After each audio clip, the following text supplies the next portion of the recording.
Good afternoon, ma'am. Any reaction lang po, ma'am, sana sa mga pambabatikos or mga pahayag ni House Majority Leader at Zamboanga City District 2 Representative Manix Dalibe po ang laban sa inyo tungkol nga dito sa mga nangyayari ngayon? Well, hindi ko siya kilala, ma'am. So, huwag na tayong mag-comment sa sino ba yung, anong pangalan nun, ma'am? Manix Dalibe po, Congressman Manix Dalibe po. I don't know him. I'm sorry. It's difficult for me to give a comment about something na hindi ko alam kung anong sinabi niya, sir, at hindi ko po siya kilala.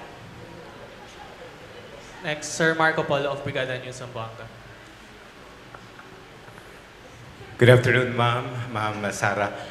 Maliban po doon sa lumalabas na plano ng higher house or House of Representatives para ma-impeach ka, ma'am, ano po masasabi niyo doon?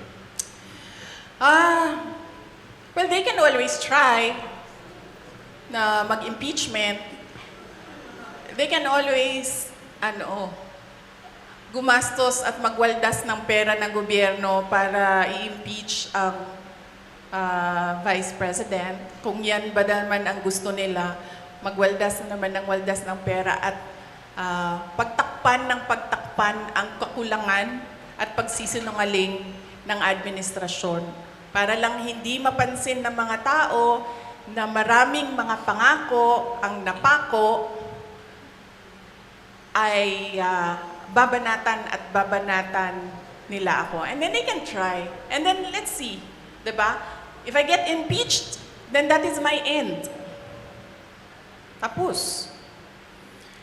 Okay, thank you for that answer, ma'am. And for my last part, sa local front ng Zamboanga City and Zamboanga Peninsula, maliban po sa mga tulong na binigay niyo po tulad ng ayuda sa medical and other, ano po yung mga future na nakalaan po para sa Zamboanga Peninsula, lalo na po dito sa Zamboanga City? Opo. Yes, sir. Thank you for the question. Nag-aantay kami ng final budget ng Office of the Vice President sa ilalim ng General Appropriations Act. Pero we are really not hopeful anymore kasi nakikita nyo naman kung gaano ka-intense yung gusto nilang pilayan ang Office of the Vice President. So, we're not hopeful.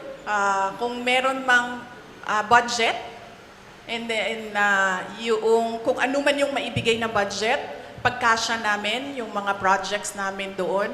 Ang mangyayari nito, kunwari man, as an example, noon meron kaming 40,000 beneficiaries a year. Siguro, we'll reduce it to 10,000 beneficiaries a year. Ganun yung mangyayari. Ida-downsize yung mga projects. That is if kung merong pera para sa projects. Kung wala naman pong pera para sa mga projects, ang maiwan lang ay pambayad ng sweldo ng mga tao, ng mga employees ng Office of the Representatives, then dapat kayo magreklamo, taong bayan. Kasi nagsusweldo kayo ng mga tao tulad ko. May I just remind you, I have the second highest salary in the government, and yet wala akong gagawin kasi wala kaming projects. Magreklamo kayo. Bakit namin siya babayaran ng sweldo? Wala naman siyang project. Walang gagawin niyang babaeng yan. Hindi magtatrabaho yan kasi walang project. Diba? So yes, dapat kayong magreklamo niyan. Magbabayad kayo sa amin. Pero hindi kami magkakapagtrabaho dahil walang proyekto, walang budget.